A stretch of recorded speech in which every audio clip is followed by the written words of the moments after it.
مصطفیٰ کا ہے. سارا اتنا علم ہے, پورا سمندر ہے, اور سمندر کا ایک قطرہ انبیاء ہے, اور وہی انبیاء کا جو ایک قطرہ ہے وہ پورا سمندر ہے. اور پھر امتیوں کے لیے وہ ایک قطرہ اس سے نکلے گا جو سب میں تقسیم ہو, بتدریج ایسے بڑھتے بڑھتے کائنات میں وہ منقسم ہو جائے گا. لیکن حضور کے برابر کسی کا علم نہیں ہو سکتا, کسی کی برابری ہو ہی نہیں سکتی. لیکن اس کے باوجود مصطفیٰ سے کہا جا رہا ہے وَقُلْ رَبِّ زِدْنِي عِلْمًا, محبوب میری بارگاہ میں آپ یہ دعا کریں, اے میرے رب میرے علم میں اضافہ کر. یہ امت کی تعلیم کے لیے بھی ہے, لیکن بہرحال یہاں دعا کی گئی. اس کا مطلب یہ ہے اب یہی تفسیر, یہی نقشہ اگر آپ خواجہ غریب نواز کی سیرت میں ڈھونڈیں گے تو جب آپ کے والد ماجد کا وصال ہوا اور آپ ایک باغ میں پنچکی چلاتے تھے, باغ سنبھالتے تھے, حضرت ابراہیم قندوزی مجذوب جو تھے وہ آ کر جیسے ہی روٹی کھلائی تو جانتے ہو آپ, اس کے بعد آپ کی دل کی دنیا بدل گئی. علم طریقت کے حصول کے لیے آپ نے پہلے علم شریعت کا انتخاب کیا, کیونکہ علم طریقت سمجھنا موقوف ہے علم شریعت پر. اگر انسان علم شریعت کو نہ سمجھے اور علم طریقت کی بات کرے, وہ انسان سوائے گمراہیت کے کسی اور راستے پر جا ہی نہیں سکتا ہے, جا ہی نہیں سکتا ہے. لازم ہے, لازم علم طریقت کے حصول کا ذریعہ پہلے علم شریعت ہے. اور یہ آپ کو دیکھنا ہو تو سیدنا خواجہ غریب نواز تو ہے ہی, آپ ان سے اوپر چلے جائیں. غوث سمدانی, محبوب یزدانی, میرا شاہ شیخ عبد القادر جیلانی رضی اللہ تعالیٰ عنہ کی بارگاہ میں آپ کی والدہ ماجدہ 80 سال کی بوڑھی ہو چکی تھی, جبکہ وہاں پر اللہ اکبر آپ کی والدہ کے شوہر یعنی غوث پاک کے شوہر ابھی حیات سے نہ تھے, یعنی حضرت ابو صالح موسیٰ جنگی دوست حضور غوث پاک کے والد ماجد حیات سے نہ تھے, صرف والدہ موجود ہے. 80 سال کی عمر ہے, 18 سال کے سیدنا غوث پاک تھے. جب آپ بیل کے پیچھے چل رہے تھے تو آواز آئی تھی عبد القادر تمہیں اس لیے پیدا نہیں کیا گیا ہے, تمہیں تو کسی اور چیز کے لیے پیدا کیا گیا ہے. آپ گھر آ کر پلٹتے ہیں اور اپنی والدہ کے گود میں آغوش میں سر رکھ کر کہتے ہیں ماں مجھے بھی علم حاصل کرنے کے لیے اجازت چاہیے, آپ مجھے بتاؤ تو صحیح یہ کون سا علم تھا جو سیدنا غوث پاک سیکھنے کے لیے اپنی ماں سے اجازت لے رہے ہیں. تو وہ علم طریقت نہیں ہے جس نے کہ آپ تو پیدا ہی ہوئے تھے مادرزاد ولی بن کر کے, آپ کے پاس طریقت کا علم تو پہلے سے موجود ہی تھا, لیکن جو پہلا علم تھا وہ علم شریعت ہے. اس کے لیے آپ چیلان سے نکل کر کے آپ بغداد معلیٰ کی طرف جاتے ہیں. پتہ یہ چلا اور آپ نے خود بھی کہا درست العلم حتی صرت قطبا, میں علم حاصل کرتا رہا یہاں تک کہ اللہ نے مجھے مقام قطبیت عطا کر دی. پتہ یہ چلا جس ولی کی زندگی دیکھو, بایزید بستامی کی زندگی دیکھو, آپ نے پہلے علم شریعت حاصل کی. خواجہ غریب نواز کی زندگی دیکھو, آپ نے پہلے علم شریعت حاصل کی. ہمارے مخدوم گرامی سیدنا مخدوم اشرف سمنانی جو ہے 55 میں 7 سال کی عمر میں آپ قیادت سبا کر مالک ہو گئے تھے, اور یہ بتا رہے تھے وہ طریقت کی بات کرنے والوں اگر تمہیں طریقت پر چلنا ہے تو پہلے علم شریعت کا علم حاصل کر دو, علم حاصل کر دو.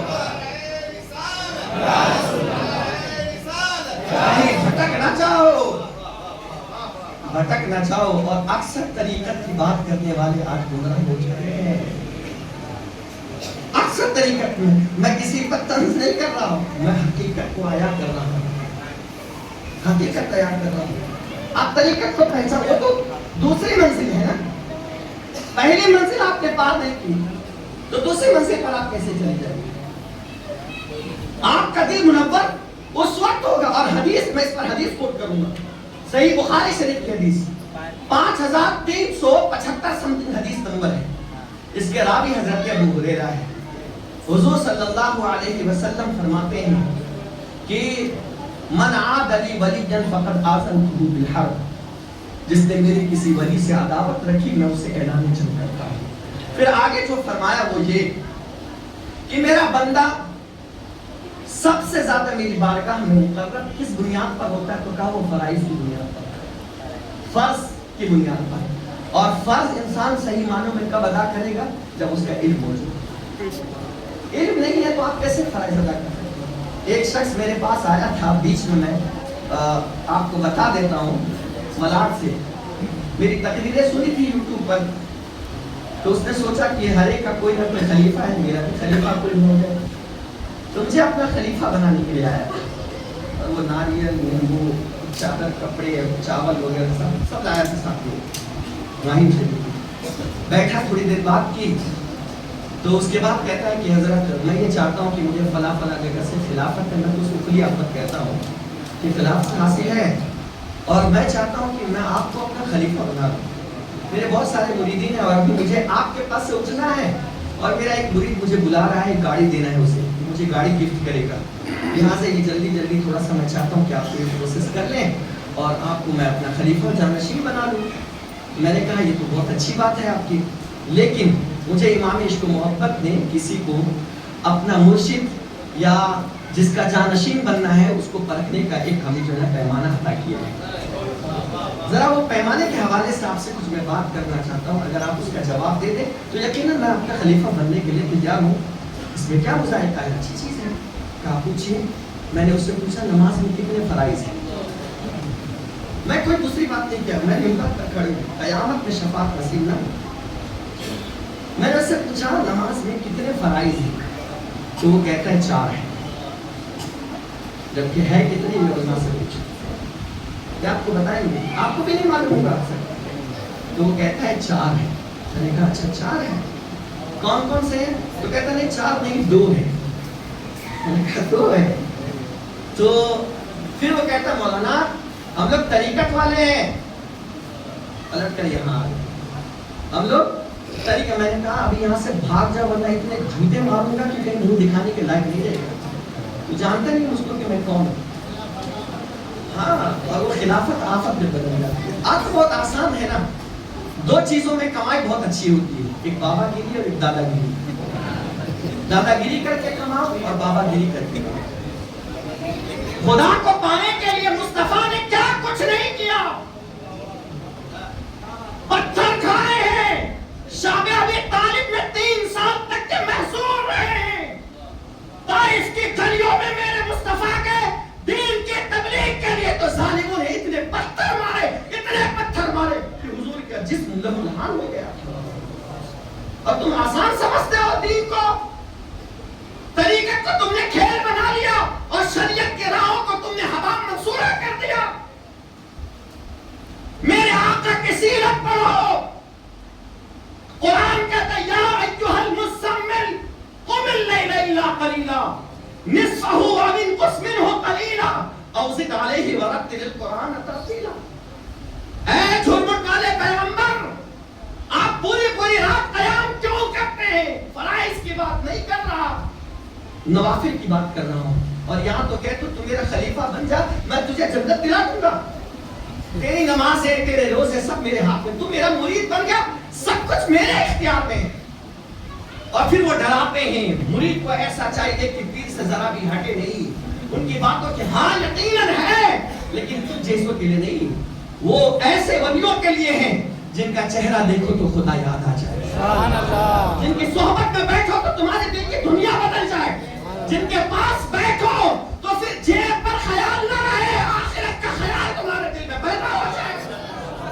یہ ہے اصل دین، تم نے دین کو تو مذاق بنا لیا۔ پہلے کے لوگ جب مرید بننے کے لیے آتے تھے نا تو کہا جاتا تھا کہ ہم اس لائق نہیں، فلاں کے پاس چلے جاؤ، فلاں کے پاس چلے جاؤ، فلاں کے پاس چلے جاؤ، یہ ان کی عاجزی تھی، جبکہ خود وہ سب اللہ والے تھے، لیکن آج ڈھونڈ کر کے پیسے دے کر کے سب بنائے جاتے ہیں، اللہ ماشاءاللہ۔ پہلے دل صاف کیا جاتا تھا، مراقبہ کرایا جاتا تھا۔ سیدنا خواجہ غریب نواز کی سیرت دیکھیں، جب حضرت خواجہ عثمان ہارونی کی بارگاہ میں گئے تو فوراً آپ نے خلافت نہیں سونپی ہے، میں نے مراقبہ کرایا، حالانکہ آپ کا پہلے سے منتخب اولاد و وظائف دیے گئے، اور جب وہ اولاد و وظائف میں کامل ہو گئے تب کہاں آنکھیں بند کر اور دیکھو اوپر کیا دیکھتے ہو، تو کہا کہ میں عرش اعظم تک دیکھ رہا ہوں، کہا نیچے دیکھو کہاں تک دے، تو کہا تحت الثری تک دیکھ رہا ہوں، کہا پھر 1000 مرتبہ اور سورہ اخلاص پڑھو، اور پڑھوایا 1000 مرتبہ سورہ اخلاص، اور پڑھانے کے بعد پھر قریب بلایا اور انگلی کا یوں اشارہ کیا اور کہا بتاؤ اس کے اندر کیا دیکھتے ہو؟ تو کہا ان دونوں انگلیوں کے بیچ میں 18,000 عالم کو دیکھ رہا ہوں۔ سبحان اللہ۔ یہ پہلے دل کو منور کیا گیا اور تم بات کہہ رہے خلافت اور نبی نے مریدوں نے فلاں نہیں، اتنا آسان ہے، اتنا آسان ہے دین پر چلنا۔ دین پر چلنا جو ہے یہ بزدلوں کا کام نہیں ہے، یہ مجاہدوں کا کام ہے۔ خلافت کے باغ و دور کو سنبھالنا یہ سستوں کا کام نہیں ہے، اپنے نفس سے جہاد کرنے والوں کا کام ہے۔ نفس کو مارو، پھر خدا کی راہ میں قدم رکھو، ورنہ یہی قیامت کے دن تمہارے لیے بھاری پڑے گا۔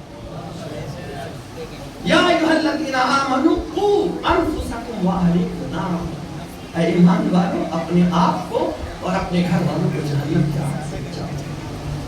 یہ ہے سیدنا خواجہ گنج نواز کی سیرت۔ میرے پیارے آقا السلام کے پیارے دیوانوں، اور دو چند بات میں مکمل تفصیل نہیں بیان کر رہا ہوں کیونکہ وہ وقت ہی نہیں ہے اور ابھی ٹائم ہی نہیں ہے اور اختتام ہو گیا ہے۔ ایک بات اور بتا کر کے اپنی گفتگو میں ختم کرنے کی کوشش کروں گا۔ اولیاء اللہ جو ہوتے ہیں ان کی زندگی میں ایک بات جو سب سے زیادہ نمایاں طور پر ہوتی ہے وہ یہ کہ وہ کبھی زندگی میں جھوٹ نہیں ہوتی، کبھی جھوٹ نہیں ہوتی۔ عقل حلال اور صدق مقال، حلال کھانا اور سچی بات کہنا یہ ان کی زندگی میں نمایاں طور پر آیا ہوتا ہے۔ ورنہ اگر کوئی جھوٹا ہو اور جھوٹوں کو اللہ اپنا دوست بنائے ہو ہی نہیں سکتا۔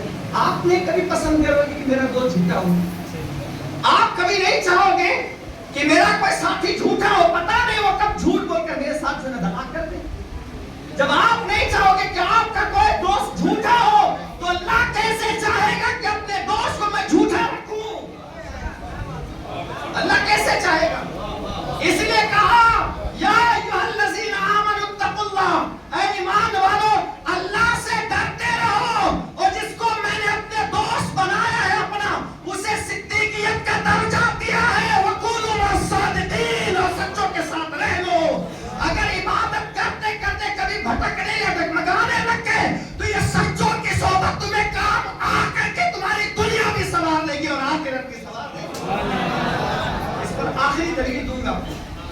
جب حضرت امام راضی پھنس گئے تھے نزا کے وقت میں، شیطان کے مقابلے میں 360 دلیل دی اللہ کے وحدانیت پر۔ اب بھی چل رہے ہیں اللہ کی وحدانیت پر مناظرے، اور ابھی فی الحال ہی ہوا ہے نا، تو اس زمانے میں بھی چل رہے تھے۔ شیطان نے 360 دلیلوں کو کٹ کر دیا، اور آپ کے مرشد حضرت نجم الدین کبریٰ دوسرے علاقے میں تھے۔ پیر ایسا منتخب کرو رہو کہیں اور، لیکن آپ پر مکمل آپ کے مرشد کی نظر ہونی چاہیے۔ مرشد ایسا ہوتا ہے، جیب بھرنے والا مرشد نہیں ہوتا ہے۔ مرشد وہ ہوتا ہے جب آپ کو اپنے قریب کرے تو آپ کو خطا کرے۔ یہ مرشد کی ڈیفینیشن ہے۔ آج کل تو منہ میاں مٹھو جہاں دیکھو وہاں بن رہے ہیں، اور وہی صحیح حضرت نے کہا نا کہ خلافت آج کل کھلی آفت ہے، جس کو من جاتا ہے جو کرے۔ اور یہ اللہ کی سیرت کو پڑھو۔ سیدنا غوث پاک تقریباً 40 سال 25 سالوں تک جنگل بیابان میں زندگی گزار کر اپنے اللہ کو منایا۔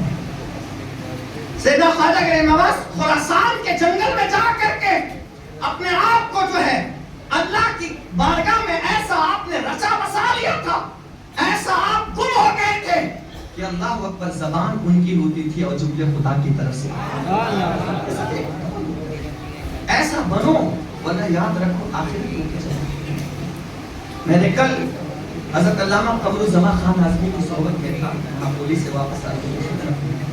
انہوں نے کہا کہ آج کل لوگ توحید کو بہت آسان سمجھتے ہیں، توحید کے مفہوم کو۔ حقیقت میں توحید کا مفہوم اگر کوئی سمجھتا ہے تو وہ اللہ کا ولی ہوتا ہے، اللہ کا ولی ہوتا ہے۔ وہ ہر لمحہ اپنے تصور میں، اپنے خیالات میں اپنے خدا کو سامنے رکھتا ہے کہ میرا خدا مجھے دیکھ رہا ہے، میرا خدا مجھے دیکھ رہا ہے۔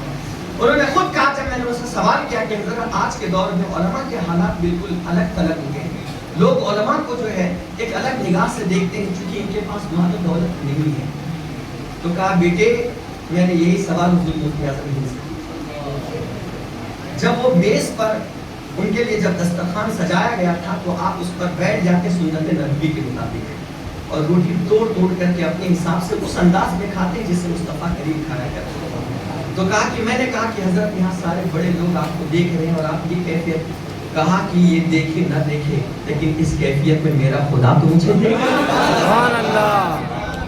میں اس کو راضی کروں یا اپنے خدا کو راضی کروں؟ میں اس کو خوش کروں یا اپنے مصطفیٰ کو خوش کروں؟ میں کس کو خوش کروں؟ یہ تصور تھا، یہ کیفیت تھی۔ جب نماز کا وقت آتا تھا، آخری وقت میں حضرت کسی کو پہچانتے نہیں تھے نقاہت کی بنیاد، لیکن جب نماز کا وقت آتا تو اتنے تیار اور مستعد ہو جاتے، ایسا لگتا کوئی بالکل صحیح تندرست آدمی کھڑے ہو کر نماز پڑھ رہا ہے اور اللہ کو سامنے حاضر گویا کی موجودیت کی کیفیت میں پا رہا ہے، جیسے حدیث میں ہے اللہ اکبر مل احسان یا رسول اللہ، احسان کیا ہے؟ تو حضور فرماتے ہیں الاحسان ان تعبد اللہ کانک تراہ، احسان یہ ہے کہ تو اللہ کی عبادت اس طرح کر گویا کہ تو اللہ کو دیکھ رہا ہے۔ اور یہ کیفیت نہ ہو تو کم سے کم یہ تصور تو ہو کہ تیرا خدا مجھے دیکھ رہا ہے۔ تو کہا اولیاء اللہ جو ہوتے ہیں وہ اس کیفیت پر توحید کے درجے میں ہوتے ہیں کہ مسلسل خدا کی بارگاہ میں توجہ ہوتی ہے، وہ خدا کو ہمیشہ اللہ اکبر اس کے علم و قدرت کے ساتھ آپ اللہ کو مانتے ہیں کہ میرا خدا مجھے دیکھ رہا ہے۔ میرے پیارے آقا علیہ السلام کے پیارے دیوانوں، وہی کیفیات سے یہ جلال اشرف میں بھی پائی جاتی ہے، وہی رونقیں جو ہے اللہ اکبر سیدنا خواجہ غریب نواز میں بھی پائی جاتی ہے، وہی کیفیت سیدنا مخدوم اشرف سمنانی میں بھی پائی جاتی ہے، وہی کیفیت امام عشق و محبت سیدی سرکار اعلیٰ حضرت میں بھی پائی جاتی ہے۔ جو بھی اللہ کا ولی ہوتا ہے اور اللہ رب العزت کی بارگاہ میں وہ عبادت کرتے کرتے اس مقام پر پہنچ جاتے ہیں، آنکھیں ان کی ہوتی ہے لیکن خدا کی طرف سے وہ دیکھا کرتے ہیں، زبان ان کے ہوتے ہیں لیکن اس زبان پر بولی اللہ کی ہوا کرتی ہے، ہاتھ ان کے ہوتے ہیں لیکن اللہ وقت پر پکڑا اللہ کرنا ہے۔ یہ کیفیت حدیث پاک کا مفہوم آیا ہے، اس لیے میرے آقا علیہ السلام کے دیوانوں، اولیاء اللہ سے محبت کرو، ان کے نقش قدم پر چلو، ان کے بتائے ہوئے فرامین پر چلو،